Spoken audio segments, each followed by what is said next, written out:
Sure. Didn't it? Yeah. Hey. Hey. Hello. Hello. What are you doing? How you feeling? How you living? You loving life? How you living? You loving life? Life loving you? Life loving you? You loving life? How's life showing up good for you today? How is life showing up good for you today? I like that. Yeah. What's right? What's right with your life? What's going right? What's going right? What's working? What a great title. Yeah. How is life showing up? Yeah. And showing you that you're pretty fucking awesome. Ooh. How is life showing up for you to show that you're a miracle? That you're a miracle today? How are you a miracle today? Tell us in the comments. I'm a miracle because I'm amazing at. I can do this. I can do that. What is your miracle self doing today? What miracles have you seen? What miracles have you experienced? What the miracles? All the miracles. Hi, Todd. Hi. Hi. Gingy. Gingy. Most everything right now. Good morning to you, beautiful people. Good. Everything is a miracle for Ginger this morning. Excellent. Awesome. Excellent news. Yeah, I'm seeing some miracles showing up for me. Yeah. Yesterday I had the worst feeling, headache, pressure, all kinds of stuff going on for me, and energetic things and emotional things and all kinds of things kind of happening. And I did a little bit of Qigong, and I did a little bit of breathing, and I did a little bit of reconnecting to the truth. I listened to some Abraham, and suddenly, out of nowhere, all of the pain went away. And I'm like, miracle. Miracle boo. Miracle moments. Yeah. So allowing. What are you allowing? What goodness are you allowing today? How are you doing? I'm doing better than yesterday. If you guys were feeling whatever that was yesterday, you were not alone. And if you were just feeling great, awesome. Congratulations. I love that you were feeling good. It was a challenge for us yesterday, for sure. So, okay. Well, I don't even remember what I put on the title. It's not an indicator of what we're going to talk about. Never. Oh, Ginger said yesterday was draining. Yeah. Yeah. Yeah. You're feeling us.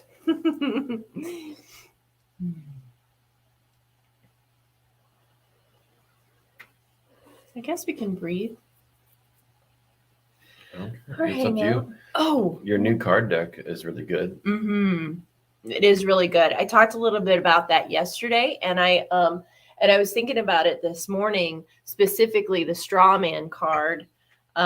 This one is so good, and I remembered an example of it. And the straw man is the thinking fallacy that says misrepresenting someone's argument to make it easier to attack. So kind of almost pretending like you don't know. Let's see. Hold on. Am I the only one here? Special one-on-one with y'all? Hello? Hello? Echo. It's me, Ginger.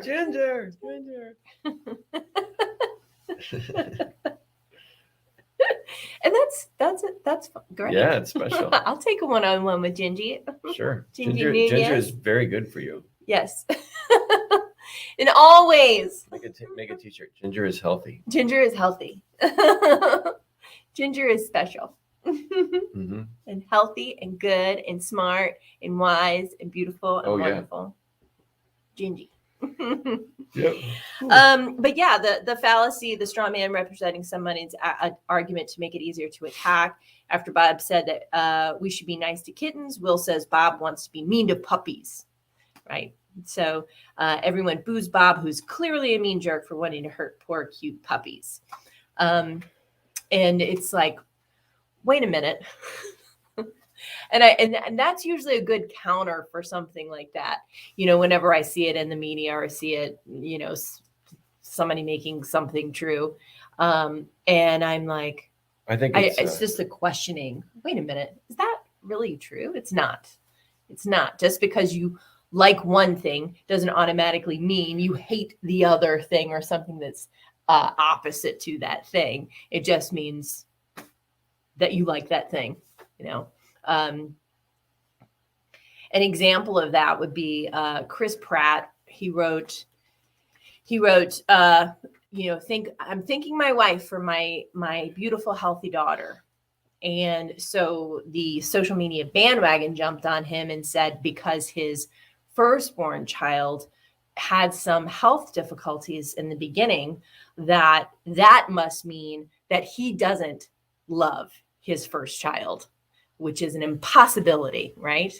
And so they just teamed up, bandwagon piled on, and just, it was horrible for this guy. I can only imagine.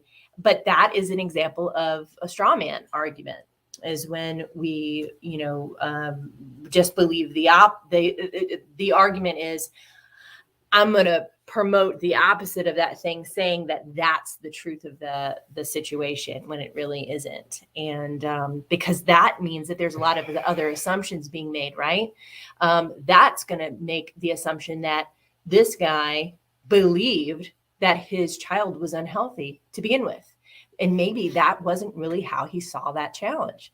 Maybe that wasn't really how he perceived it, because a lot of our health challenges can be blessings in disguise, and bumps and fills, and all those kinds of things that are meant for us to transform and allowing good things to happen. So it's kind of interesting. And yes, people do need to get a life of their own. Thank you, Ginger. I do not think that's a fallacy. That's just the truth. Well, it's just empty people who comment like that, especially if it's chronic. It's almost like they're in behavior to begin with to make a comment like that is so misconstrued from the intention with which it was given. Yeah. So they were in an attacking behavior before they even pulled out a bizarre conclusion from what Chris Pratt did, which he clearly wasn't intending to say. Of course not. And that's different from messing up. Right. Saying I'm thankful for something, period, does not say I'm not thankful for anything else. I mean, you've really gotta dig deep on that. You gotta dig deep on that. And you're revealing something about yourself if you're attacking someone for being thankful. Yeah. Yeah, that is easily dismissible. And I think it's all just for attention. It's just that little 3-year-old wanting attention. Misrepresenting someone's argument to make it easier to attack. I mean, these are great cards. Again, I would say misrepresenting someone's argument is dismissive, and I'd say if you're doing that, you're already attacking. Yeah. So if you're attacking, you're attacking by discounting and misrepresenting to make it easier for you to substantiate your position, which might also be an attack, right? Yeah, so you're attacking by dismissing to make it easier for you to get power, right? So that's like the real love interpretation. Dr. Bob said that we should be nice to kittens. Will says Bob wants to be mean to puppies. Yeah, that's a very good Chris Pratt kind of same thing. Everyone boos Bob, who is clearly a mean jerk, for wanting to hurt cute puppies. Yeah, so everyone booing Bob means those people are getting on the bandwagon of attack also. Yeah, so that means that they're also empty. They're also empty and in a behavior to have even done that type of attack. Because if someone's not in a behavior and full, let's see, isn't that nice? It's like, why are you hanging out in that group, number one? Why are you there in that forum or that group or whatever? It's probably a getting behavior just to get attention. On that Twitter verse situation. But if you're high enough on the emotional scale into the positive area, you're not going to be drawn to that whatsoever. Not even a little. No, and even if you happen to find that in happenstance, I mean, you probably won't say anything because you're not in behavior, or you might say something positive and constructive, like, I don't think that's what he meant. And then everybody piles on, Yeah. on you. It's a funny thing. It's almost like it's just emptiness. You think about it in terms of like child psychology. It's just being in behavior. It's just being in behavior and wanting to get attention because they're crying. Because everything is a cry. It's an extension of love or a cry for love.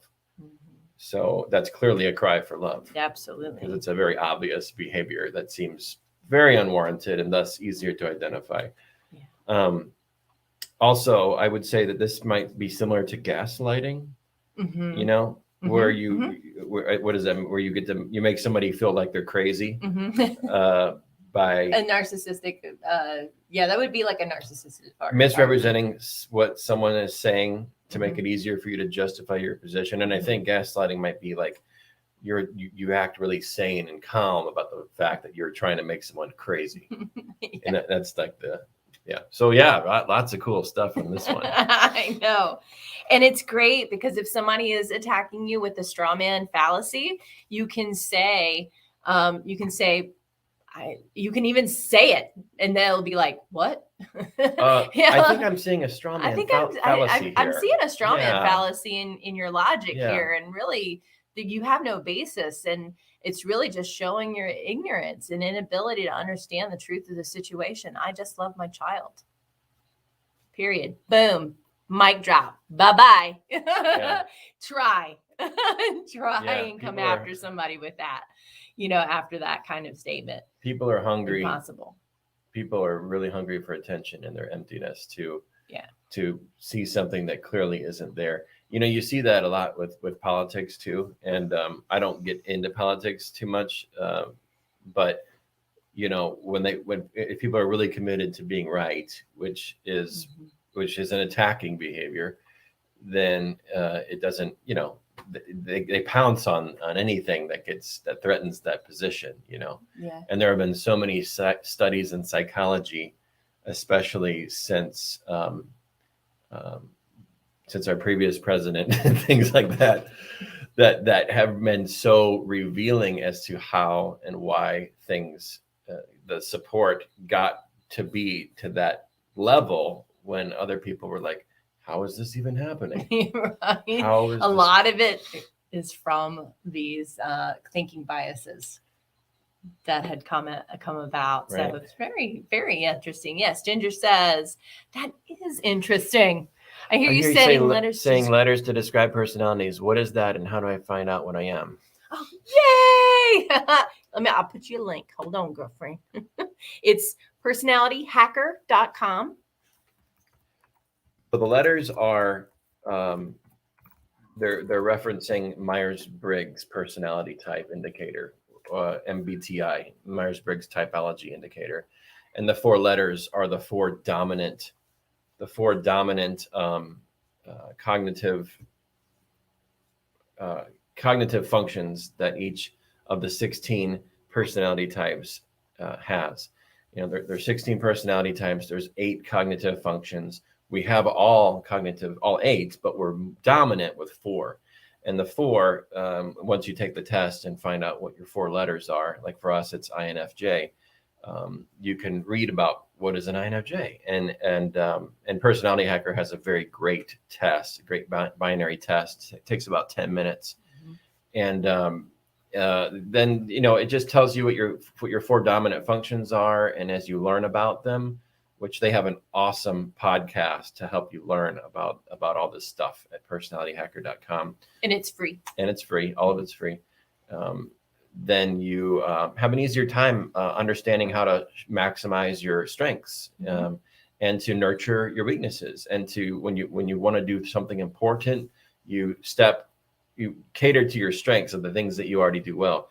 And I think what makes MBTI so empowering is that especially if you're a rarer type like the NFs tend to be, it helps you to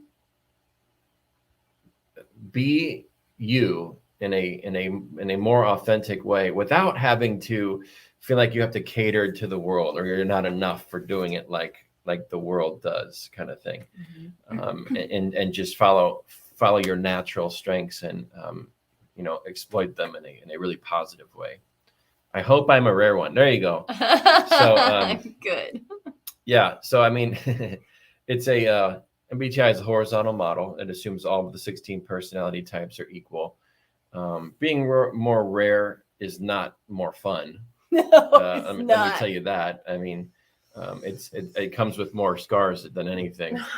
But I can understand how Chorus would say, "Oh, I'm special for being more rare." Yeah. I think I thought that at first. I was like, "Ooh."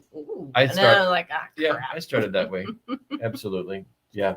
This isn't as fun as I thought it was going to be. But I needed to make myself special at one time in order to feel, because I felt inferior in some ways. Yeah. And that's not the case anymore. So I'm not walking around saying, "Oh, I'm special." These are the ABCs of me, baby. I know you like that one. I do like that one. So yes, you want to go through the letters or no? Yeah, sure. So you have a tendency to be a chameleon around people. Yeah. Mm-hmm. You might be. I just added Karma Chameleon to my playlist on YouTube just a couple of days ago, by the way. Culture Club. Yeah. I thought she would appreciate that. Yeah. I'm sure she does. Yeah. So the dominant MBTI or the MBTI basic functions are, for the first letter, it's introvert or extrovert, E or I. And mind you, MBTI, oh, good. She loves that song. I sing it like all the time. Strangely. Yeah. I just know. Weird quotes and movie lyrics all the time. Red, gold, and green. Red, gold, and green. Yeah. Like what kind of streamers do you want, Kira? Well, there's red, gold, green. And then you break into sun. Yeah. Yeah, right. So okay. So MBTI, the letters. I'm just gonna go for it. Yeah. And now preface it. So E or I, introvert, extrovert. Despite what you might believe about introvert, extrovert, in MBTI terms, introvert means the inner world is the most real world to you. Doesn't mean you're introverted. I gotta hide from everyone. It can indicate that, but what it really means with MBTI is introvert means your inner world is the real world, and extrovert means your outer world is the real world. Like that's where you put most of your attention, right? So that's the E or the I. Mm-hmm. And you're going to be both, right? We're not all internal or all external, but you might be dominant. And that's what the test helps you to figure out is where you're dominant. Now, if you do like the traditional MBTI test, you'll get like percentages as to how much you're E and I. But most MBTI tests are going to just tell you whether you're E or I. And that's it. Just make sure it's a binary test. That's my only thing. Don't do a self-ranking test where it's agree, strongly agree, or disagree, strongly disagree about every question they ask you. That's going to get you muddled results. You want to do a test like personalityhacker.com where they give you an either or option. This answer or that answer. It's one or the other for every question. And that's how it gets you a really good accurate answer on your MBTI. And I found them to be accurate from everybody I've referenced to go take their test. I found them to be accurate 90%, 99% of the time. Mm-hmm. It says Facebook user, if you write your name, I'll be able to see who you are. Listen to Karma Chameleon from 8 to 4:30. Drove my office crazy. Awesome. I'm loving this, guys. Yay! Cool. Thank you. Yeah. Yeah, MBTI is very empowering, especially if you're an NF or any of the types that are less common, I think. Yeah. Because I think we could use the boost. Okay, so next one. JG.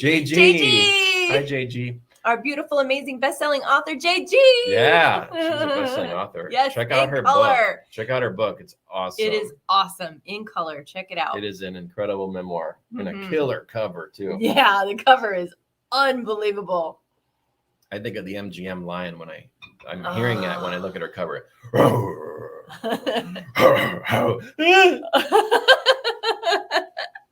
So the second letter, EI, we got next letter is N or S. N stands for intuitive. S stands for sensor. This is your information gathering, your dominant method for how you gather information. Okay. This stuff is wired into you, by the way. Your MBTI type is probably not going to change your entire life. Mine was the same as it was when I first took it in 4th grade. And I'm like, what the hell did these letters mean? It wasn't until I was, that I, in my 30s that I went back to MBTI and had more of a interest in psychology and such, that I was really getting interested in that when we had our clinic and things like that. And I will say, MBTI is a fantastic supplement to helping you to become a better coach or hypnotherapist. No matter what kind of therapist you are or a holistic practitioner you are, MBTI can be a massive time saver for helping your clients to feel seen and to understand them you can just cover so much ground so much quicker if you understand the general archetypes of how the mind shows up in its personality. That way you can connect with them more easily, get them feeling seen faster, and deliver the therapeutic methods, that your therapies, in a way that is most conducive for their receptivity. Yeah. So that made us very successful when we started implementing that, and we should do this. And if people wanted to take it, they took it, the test, and they put in their letters and the intake form, and we had a whole new we were able to bring all of our knowledge and move that much more quickly with the client. And I think they felt better. And I think we made more sales too, because they felt so seen and heard and understood, because we could speak their language. Mm-hmm. Very important. Mm-hmm. Okay. Second letter, S or N, sensor or intuitive. Sensor means the way you predominantly gather information in the world is with your 5 senses. Right now, we all do both, right? But which one are you more dominant with? And intuitive, in Myers-Briggs terms, means purely pattern recognition. So yes, you use your 5 senses still, even if you're an N, and you guys probably are N's. You really live your life kind of like connecting the dots. What's behind the curtain. Whereas an S is going to be more about what's in front of the curtain, right? So I could go down a lot of roads to illustrate all this stuff, but I won't. So we'll just move on. Like most people who go to these CYL conferences are probably going to be N's, or they might be S's, but they're mostly probably going to be feelers, because I think feelers are drawn to the spiritual arts and things. Mm-hmm. You will find some SFs there, but I think you're going to mostly find NFs, would be my... Mm-hmm. Yeah. Anyway, So next one is T or F, thinker or feeler. And that's how you predominantly make decisions. Hey, Carolyn. Between clients, go on, girlfriend. She had major success yesterday. Yay, Carolyn. Yay. Congratulations. She is one of our newest students. Carolyn is certified. Carolyn is a graduate. She's a graduate of Schaefer Institute of Hypnosis, and she is out there doing it. She's doing it. She's seeing clients, and she just had a big sale yesterday. Yes. Congratulations, baby. We include business marketing training and sales training in our school, included with your tuition, and Carolyn is proof in the pudding. Cha-cha. So T or F. So you got thinker or feeler. Now, you think, of course, we're thinking now. Maybe you're feeling now. We all think, we all feel. But in MBTI terms, thinking versus feeling means what's your primary decision-making process? Is it ultimately facts and logic, or is it mostly what feels authentic, what feels the best, what feels right? Now, there have been arguments made that all feeling, I'm not going to go down those roads. Keep it simple. So yeah, thinking or feeling. And the more, you're going to be both, right? If you're making an important purchase, of course, you're going to consider the the logical points, right? And the facts. You got to pay attention to the facts, right? And then you also have feelers who are going to be, what feels right, what feels authentic. Does this feel good in my gut? And the energy of things and all that. So that's why we said a minute ago, a lot of CYL attendees are probably going to be feelers. Yeah. When I worked with lawyers, there was a lot of T's were lawyers. Very few of them were feelers, but the ones that I knew of, because I did an MBTI presentation there, and people were excited about that. But the ones I didn't meet who were feelers were obviously more like me, because I'm a feeler. But it was fun. It was fun to see how the different personality types showed up in that particular environment. In the work environment. Yeah. Traditional work environment. Feelers, where they tended to be more support team type people? You mean like administrative customer service? Yeah, customer service. Well, administrative. I mean, if you're a lawyer, you don't have to answer that. No. I'm curious. Just thinking of the answer. The feeler that I'm thinking of was on the phone with a lot of different lawyers and helping them with things. I mean, the person before that who was doing that job was a thinker. Okay, well, I was just seeing if there's parallels. Again, a pattern. I was looking for the patterns. pattern. But the T's are seem to be a lot better at being purely the desk jockeys, the administrative. They're really good at the paperwork and the administrative. And I think the feelers get a little bit bored with that, and they prefer a little bit more interaction. I think and don't get this confused. Like, we get this confused with analytical clients, and then also too with, I think, thinkers and feelers. Don't get confused about intelligence. That's not what we're talking about here. These words are different. These words have different meanings in the MBTI system. Right. Introvert and extrovert means something different than what you think it is. That's why I explained it a little bit. Intuitive means something different than you're used to. Right. Thinker and feeler doesn't mean you only think, doesn't mean you only feel. It's how you make decisions. So these are words that are representative of cognitive functions. So as you learn more, if you take the test and say, I'm an INFJ, and then it means, oh yeah, I'm an intuitive feeler and da-da-da-da-da. Well, that's true, but under the MBTI umbrella, there is specific meaning for why that label is there, So I've spent years studying the cognitive functions and learning about how they interact. And there's a lot to it, truly. There's a lot to it. Okay, moving on. And this one, here's a perfect example, because this one's a little bit more vague to understand. Next, and the last letter of the 4 is P or J. Perceiver or judger, right? Doesn't mean judging. It doesn't mean judgmental. It's just a representative word. Perceivers are going, and this is the most succinct way to say this, hopefully. Perceivers get really solid about their inner world, so that they can explore. Perceivers structure their inner world so they can go explore their outer world. So a lot of actors are perceivers, entertainers. There are many others, but those are just some examples.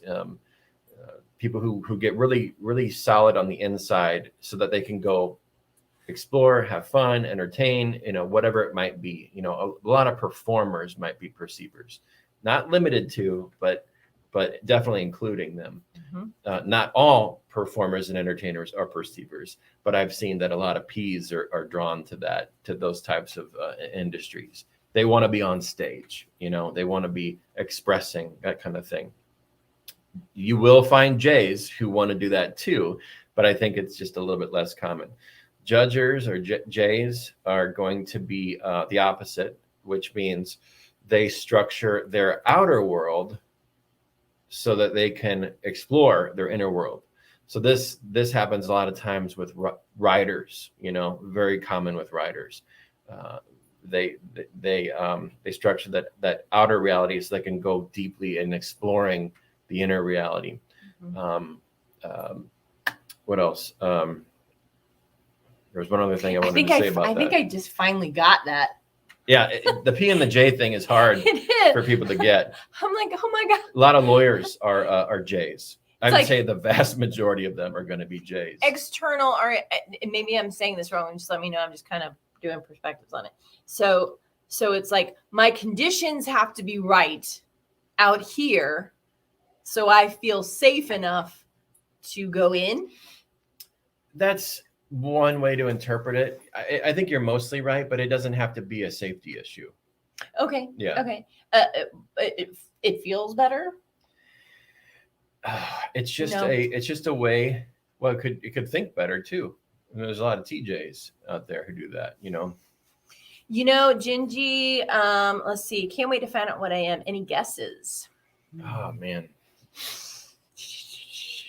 I've had limited time with Ginger in person, so it's harder for me to guess. I'm gonna say, Ginger, we can find out right now, probably. Yeah, just go out to Personality Hacker. Yeah, you can take the test, or I can ask a couple questions. Okay, ask her a couple questions. Are you more? Do you get energized around people after a day of spending time with family or friends, or do you get de-energized, or do you need significant time to recharge? E's don't need a whole lot of downtime in my experience, not compared to I's, introverts. So that might help you kind of figure that part out. If you're more energized by people and prefer that, and your life is very much an outward thing, then you might be an E. If it's the opposite, I, right? So what's the answer on that one, Ginger? It'll take longer than and then the next question would be, I'm an empath, so I need time to recharge. That's how I used to drain myself to death. So that might mean that you're probably a feeler. I mean, I imagine everybody watching is a feeler. So that, you could be, it's hard to, I mean. She's also a nurse, right? Nurse. So, my guess, I think she's an ISFJ. That's what I think she is. That was my intuitive flash. Is that your intuitive as well? flash? Yeah. Yeah. ISFJs are also drawn to traditional jobs. So yes, and also too, she rides motorcycles, stuff like Ginger that. rides motorcycles. Ginger, answer me this question: how much emphasis do you place on the holidays and events and things like that? Are you really big into birthdays or Christmas or Thanksgiving or whatever you celebrate? Maybe not necessarily your birthday. But no, not to be your birthday. Just are you into celebrating events and milestones, or do they not really matter? That'll be a big indicator of narrowing down your type. My mom, she finally got it. Like recently, I was on the phone with her, and it was like Thanksgiving, and she was like, all of a sudden, she just says out of nowhere, she's known me all my life, and I've always been this way, pretty much, except for when I was really young, because we move through different aspects of our personality types, different ages. But anyway, she said, she said, you really don't care about any of that, do you? You don't really care about a Thanksgiving or a Christmas. And I'm like, sure don't. Don't. That's pretty big. Yeah, it is, because it's hard for someone who does care about events to sometimes recognize that that's just not really a priority, and being accepting of that can also be a little bit. It's also big for her type to see that about your type. It's true. Having family and friends around is important to me. Yeah. Holly's important to me, but as I age and people die and move on, it's been more difficult to celebrate them, to feel that connection. Yeah, I would bet ISFJ. Yeah. Also, a telltale sign, not conclusive, but a telltale sign about a P or a J can be the type of clothing they wear. P's tend to have a lot more brightly colored clothing, and they want to be more expressive, more colors kind of thing, maybe more floral stuff or just colors, whereas J's tend to wear darker colors and solids. That's only one little signifier. Okay, don't go grabbing that and running out into the world and saying PJ. No, it's just one little thing amidst many other things that helps you to identify type. Yeah. I mean, there are to really type people. I mean, there are classes that teach you how to do it that are many hours long because there's so much involved. So now we're referencing the show a couple of days ago, how you think you know when you know, and how you don't really know. The less you know, the more you think you know. Right. The more you know, the more you're hesitant to make assumptions. Assumptions, right? Because you see the scope. Yeah. Right? Yeah. But if you don't understand scope, well, then like a 3-year-old, well, then or 2-year-old or 1-year-old, then you're more likely to be running around naked and not worrying about the consequences, right? Yes, running around naked. I always wore bright, colorful clothes at the hospital until I changed your uniform. So sad. At home, I mix it up. And I've seen you primarily wear more darkly colored clothes, but like this, it's pink and blue and different colors. And there are times where I'm really bright. I want to wear something really fun but I'm just more into that on that scale of the P in that moment. That feels really kind of good to me just to wear those things, especially at like CYL events, because I feel like I can just wear whatever, and it's really fun. Can I have a blank page to show people that? This? Yeah. Yeah, just one second. So, and JG. So true, Todd. Peter McLeod. Is that JG? Mm-hmm. Yeah. Did you want to do it on the thing, or do you want to do it on? I don't know what's going to be easier, actually. I don't know. So those are the cognitive functions, but there's a lot more to it. Like I said.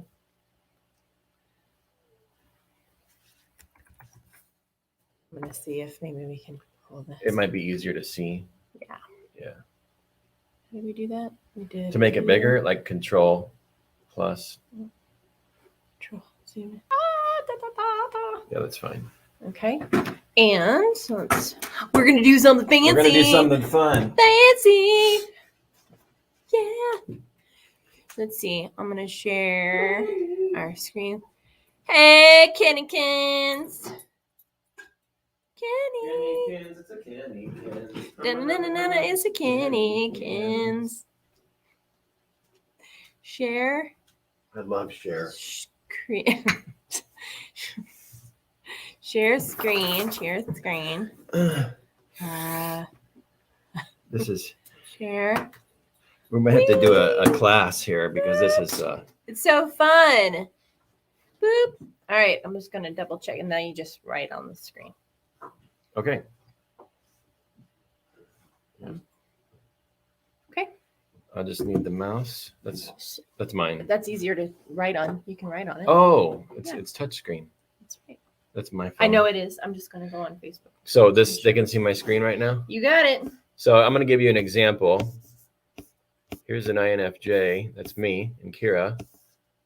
And I'll give you an example of the cognitive functions. This is going to look Greek if you've never seen anything like this before. And I'm not going to explain everything, but I'm just giving you a very basic introduction to the depth of this stuff and how the cognitive functions work. So, and if you go looking for any of this stuff online, I mean, you will find it everywhere because there's lots of websites that speak to this. So I'm going to find out my front seat and back seat for my dominant functions.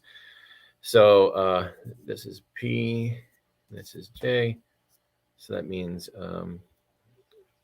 let's see, the decision-making function is the extroverted function. J-E, N-I, and then we lead with N-I. N-I, F-E, And then I know this is TI and then SE. All right. So I bet you're thoroughly confused now.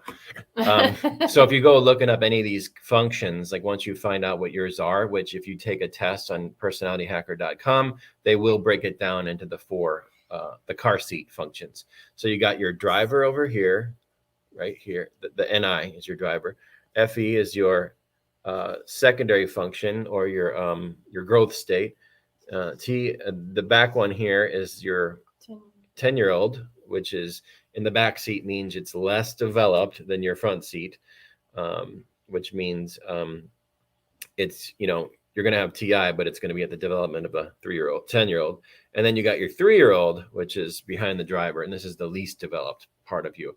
So you want to love on and help develop and give healthy outlets to the functions that are in your back seat. But your front seat are the functions, the NI and the FE are the functions that you lead with if you're an INFJ. So what are they? What is NI? What is FE? Yes, okay. Yes. So chances are you're going to be drawn to careers and things like that where you get to express your driver function. And if you ever had a job that was solely caused you to be in your back seat, then you would probably not like it for too terribly long. So if you're an INFJ, what is NI? It's Introverted Intuition, which means perspectives. PER. That's a kind of a nickname given by Personality Hacker. Perspectives. NI. Being able to talk in different perspectives. Kira and I do that on these unscripteds. So that's the dominant function we lead with. FE is extroverted feeling or harmony. Now if Ginger is an ISFJ, she's going to have harmony in her front seat, just like us. Harmony is more of a social component and thriving off of taking care of the needs of the tribe. Okay. It goes way deeper than this. Okay. But these are just some, and there's a lot of people who teach MBTI who have different interpretations and things. And there are some rabbit holes, let me tell you. TI is introverted thinking or accuracy, right? So that's just what it sounds like, doing things that require you to be really accurate. Could be stereotypic example might be accounting or, working with numbers and things like that. Formatting books.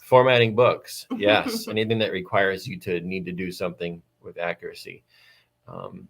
And then your S, and then in the 3-year-old, extroverted sensing is also nicknamed sensation, which is really catering to the S part of us, right? So you can see it's in the back seat for INFJs, but for the free world, 75% of the free world leads with SE in the front seat. Probably every professional athlete you've seen has SE in their front seat, extroverted sensing. So it's not just athletic ability, which it could be that, but it's also how you interface with the world and what you seem to lead with. So especially when that SE is in the driver up here, then you definitely see that a lot, and that's where you see a lot of the ES types, or the sometimes IS. Yeah. No, it's not IS, it's ES. The ESs are going to have the SE in the front seat for sure. So that's a quick little breakdown there. Pretty fun. You can learn all about this really quickly by just taking your did it. Sweet. By just taking your personality test at personalityhacker.com. They will give you your four-letter thing, and then I think they still give you a breakdown and show you that car seat model and what those 4 functions are and where they are. So it's not just what functions you have, because there's 16 of them. Mm-hmm. 16 of them. No, there's 8. There's 8 of them. There's 8 functions. Mm-hmm. But where they are in your stack, in your car model, determines what level of development you're going to have on them and where they're located. Like a lot of the ESs or some of the some of the S types who have SE in the front seat, like the ESTP, for example, is going to have NI in its back seat, and it's 3-year-old, the least developed part of them. So making connections and seeing patterns in things is the least developed part of their personality. Whereas with an INFJ, that's the driver. That's the most developed part of our personality. But the SE, the physical stuff, is in our back seat and it's in their front seat. And you can tell by how often we exercise or that kind of thing, and whatnot. So that's the once over on the functions. And there are other functions too. There's SE, SI, introverted sensing, extroverted sensing, harmony, FE, FI, harmony and authenticity, TE and TI, extroverted thinking, introverted thinking, which is effectiveness or accuracy, and then NE or NI, which is perspective, exploration or perspectives. And those are the 8 functions that'll show up. And not all types have all 8 functions. You're going to just be you're going to have all 8 in you, but you're going to be dominant, like I showed you with the graph, with 4 of those things in your psychology. I could go on and on. I almost need like a chart in front of me to be able to follow along. I kind of have a hard time. If you look up any of this stuff online, it's everywhere. It's so easy to find this stuff. I mean, as soon as you know your type and as soon as you know your 4 letters, you can learn all about the functions and everything. And different websites are going to have different opinions about how it works. Okay, let's hold. Ginger's almost done. So okay. We'll just hold on. Hold, please. I have one stupid job on the ship. Do we have any hold music? Yeah. I also like Girl from Ipanema.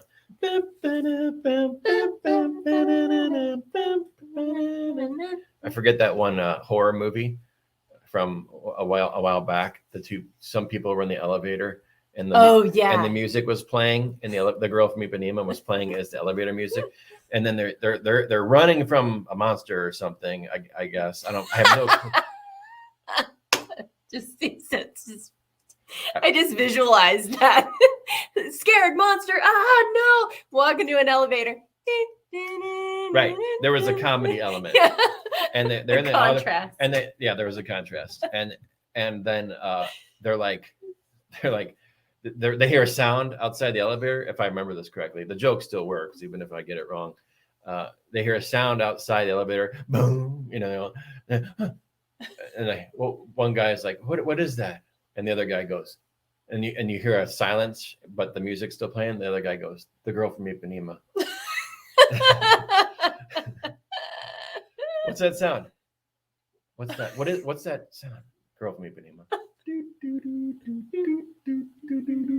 In the midst of a slasher film, or something like that. Yeah. It was totally great.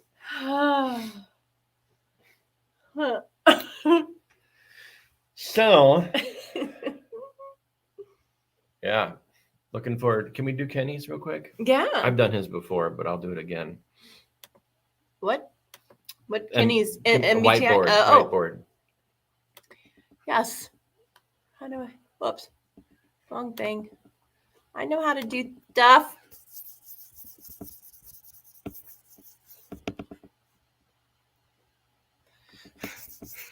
I think you can just hit the arrow and back up. Oh, well then. Then you're going to back up. Hold on. I can just hit new. There you go. Ta-da! I know how to do things. I'm smart. Just zoom in. Mm-hmm, yeah, that's it. Okay, hold on 1 second. Let me get I'm going to get you back here. We're not sharing the screen yet. Not yet. Share. Screen. Share. Screen. All right, here we go. All right, go ahead. All right. Hopefully you can see the screen.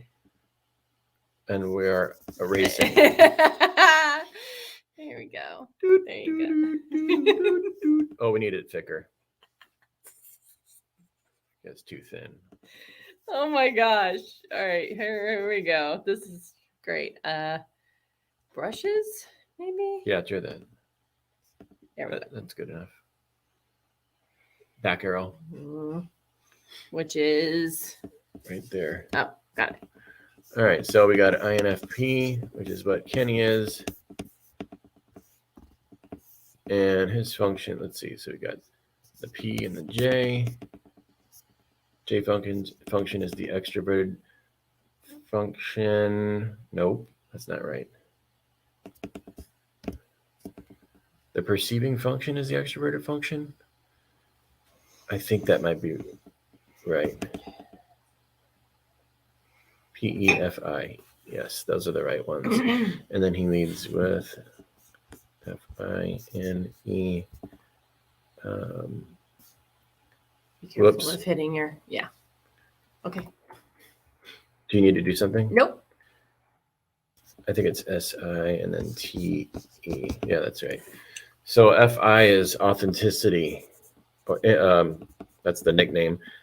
Their driver is authenticity, which is introverted feeling. So that really has to do with what feels right to you, what feels truthful for you. Like everything has to, everything you lead with has to come from this very true, authentic place.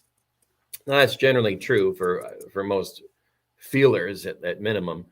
But leading with it is exceptionally important, and I know that's been true with how Kenny shows up with his music, in the past.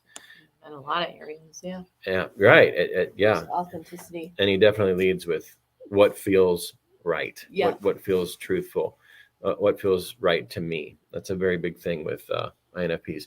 NE is the growth state, or the secondary, which is extroverted intuition or exploration. An extroverted intuition is allowing yourself to kind of go out into the world and take inventory, collect experiences, and then bring them back to authenticity and saying, okay, how did that experience feel? Did it feel truthful, authentic?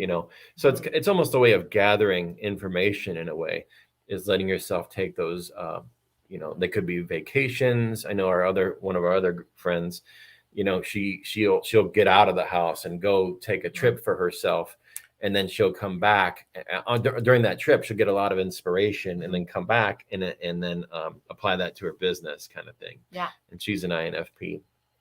So that's kind of how NE works for a INFP, especially if NE is in your co-pilot, which is your growth state, by the way. NE. So whatever is in that position might not be what you are inclined to do, but if you develop it, it really helps to supercharge your driver state, which is right here. So working together on these is what really helps you stay in your supercharged state. For us, it's having that harmony element and applying it to our perspectives, which, as you can see, that's what we're doing with these unscripteds. Right. We're doing our perspectives and including this social, let's take care of the needs of the tribe element, which makes very much us like teachers, counselors, etc. If you're an INFJ. SI is introverted sensing or memory. So this is more like events, memories, events, rites of passage, making meaning out of the things that happen to us via events. If you're a lawyer, that SI is probably going to be in your front seat. If you're an ST, especially.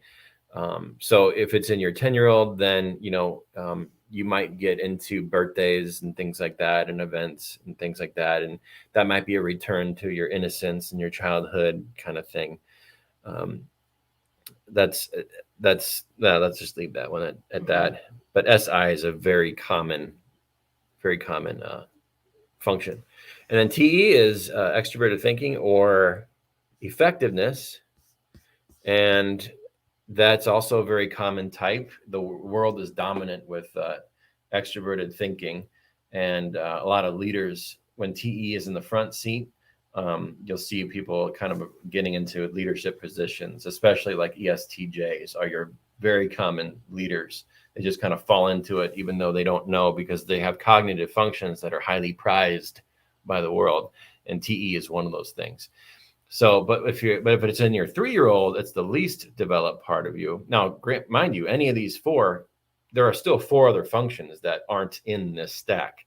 So that just tells you that, just because you have it doesn't mean anything if you have it or don't have it. Anyway, extroverted thinking in the 3-year-old means that effectiveness thing might be where you kind of default to if you are in your highly stressed state. If you're highly stressed, then okay, I have to be effective, and that might like Kira has said in other in other unscripteds, some of your memories and things are you can get off if you want. Okay. Some of your functions are accessible based on different experiences and where you were in your psychology when you had them. So therefore, if you had trauma happen at 3 years old, then that might be accentuated when you're in your 3-year-old cognitive function. If you're highly stressed, that's when that TE is going to show up more, Yeah. So I hope that's not too hairy. Hi, Eileen. Hi, Eileen. Kenny says Blues Brothers had an elevator scene like that. Yeah. And Kenny says, awesome, thanks. Yeah, there's a rabbit hole, it goes down pretty deep. Yeah. And it can get boring really quick. Yeah. Depending on your level of interest. Boring really quick. Yeah, I can. But once you know it, and once you're if you have interest in it and you get to know it, and if you work with clients, invaluable. Yeah. Invaluable. So close. We were so close. ESFJ. I thought the E. I thought E at first. I was thinking E. Yeah. But we can do ESFJ. Okay. On the whiteboard. Sure. Gingy, you want that? We'll go ahead and do it. Yeah, she does. Yeah, she does. ESFJ. Yes. Very common. All right. New.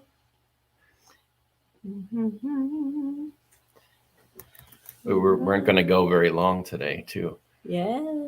I guess that's find something you want to hang out and do. Boop. Oops. What's happening? Here we go.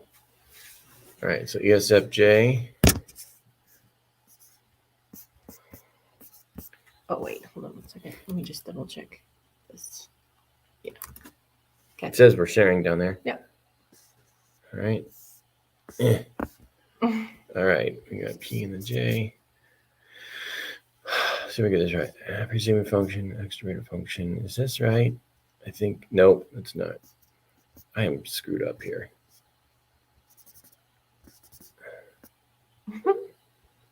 I need Josh here.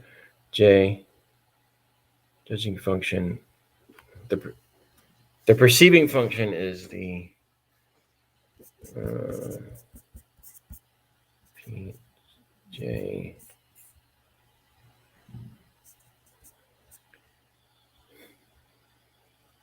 This is the decision-making function is the extroverted function. Okay. I think that's what it is. I know these are the right ones. Okay. And then SIFE. So she leads with harmony, managing the needs of the tribe. And then there's your memory, which is the birthdays and the events. So very much ESFJs tend to be very family-oriented people, because those are very much, let's manage the needs of the tribe and create memories together is all in the front seat there. And then you got no. See, I'm a little rusty. And E, I believe. I think that's right. Yeah. And then TI. So you got harmony in the front seat, memory in the co-pilot. 10-year-old is going to be exploration, or NE, letting yourself have some fun, go out and explore. Family vacations are probably going to be destination things. Sturgis. Sturgis for biking. Yeah, we should see if she's been to Sturgis. And then I think TI is your TI. Yeah, accuracy. So you probably don't do the taxes if TI is in your 3-year-old, because that is the accuracy would be the least developed part. Or if you're highly stressed, that might be just where you default to, right? When that kind of thing comes. And if you're highly stressed, you're going to default into that function of accuracy, or needing to be effective if it's TE, things like that. Yeah. So I'm rusty at this, but for a crowd that's brand new, it's probably more than enough, I would hope. Yeah. I used to be really into this. She did go to Sturgis. There you go. All right. Yeah, but like I said, if you know your 4 letters, just type them in, and there's a whole bunch of websites who are going to tell you all about them. There's no math to it. No, there's no math. It just looks like it. Marianne. Hi, Marianne. Looks like too much complicated math for my comfort zone. It's not really. There's no difficult equations or no. Like you don't have to. None of MBTI is about teaching you how to do what I just did on the whiteboard. Oh, they give that to you. Yeah. And you just read about it. Yeah. No. Yeah. And you're an INFJ, Marianne, I believe. So you might want to take the test too again if you want. Personalityhacker.com. What was her career? Marianne, what was your career? Nurse? I don't was know. she in the nursing industry? Some of the choices could have been both, considering the circumstances. Yeah. Yeah. True. Yeah. Yeah. Again, glazing over here. This is like 30,000 foot view. Yeah. And I'm rusty. So definitely read what Personality Hacker sends you about your type. In fact, I think you can go to their website and you might even be able to, they might still have a drop down for all 16 types, and you just click it, and Joel and Antonia are the bomb. Yeah. I mean, they are amazing. They are so great. He's an ENFP, she's an ENTP, and they know their stuff. Like, it's so amazing. Yeah, Marianne said nurse and doctor in naturopathic. Yeah, that checks out for INFJ. Yeah. Yeah. Cool. Very good. Well, we've had some consistent viewership here. Yeah, Must so be good happy. Content. You're listening and Engaged watching content and here. hanging with us. It's been really fun. Mm-hmm. Yeah. Thank you so much for joining. Yeah. Yeah. Yeah. Yeah. Yeah. Couple of INFJs coming at you. Well, time to wrap it up. Well, based on the time, yeah. I guess so. Probably so. I could keep going, but I'm enjoying this. Yeah. Good. And we can continue tomorrow. Well, yeah, sure. Yeah. You're interesting. That's a great compliment. What a wonderful compliment. Thank you. You're interesting too. Gingy says, thank you. I especially, we've been drawn to psychology in our career, hypnotherapy, life coaching, other holistic disciplines, and that lends to a lot of self-knowledge, and then you help others and they have self-knowledge. Yeah. So I think that lends to being interesting. If you just have information that is kind of insightful as to how people function. Yeah. Yeah, that's true. It offers a lot of value. And if you'd like, come on out to hypnotherapyschool.net. Yeah. We would love for you to apply to enroll in our winter session. Yes. Yeah. And if you weren't here, Carolyn was on earlier, and she's one of our graduates. Yes. And she just had a big sale, a major sale yesterday. Yeah. It had to be $1,000 sale, I imagine. Yeah, probably. Yeah. A big package of sessions. And that's after she learned how to do her intake assessment properly. She's done the business and marketing training, which comes included in your hypnotherapy certification. So we really set you up for success. In fact, I just wrote a blog post yesterday about how to do an intake properly, where I interviewed Kira, and she provided her expertise about our experience doing the intake process and how it was a trial and error process. And, we saw a lot of people, and over time we figured out how to do it properly to be effective, get the info we needed. Yeah. And to be able to help people and also make a living. So yeah, and this is one of the books that comes with your library of books that all actually sets you up for success for appropriate intake, first session, subsequent sessions, and also to a treatment recommendation form so that you can, if needed, sell packages and things like that. So you have the paper systems in that book to manage your clients as they proceed with therapy. Yep. So that you know how to create a treatment plan to work on a given issue. And you can do different things every session in order to help that person. And it works. It works. It works like clockwork, in fact. Yeah. It's just a matter of how much time is needed to help that individual issue untangle itself, you know. That's right. And people get permanent results. Yeah. So you can be a major helper as a hypnotherapist. It is not a white magic certification. No. It is backed by the American Medical Association, and you do not need prior experience to do it. Although if you have prior experience, like a lot of these people do, that'll make you even better because you're using a modality that is so highly effective and it's respected and the public knows about it. You know, it's not an obscure holistic certification that might be awesome, but nobody knows about it. They can't put themselves in. And they may not be searching for it, you know. Yeah.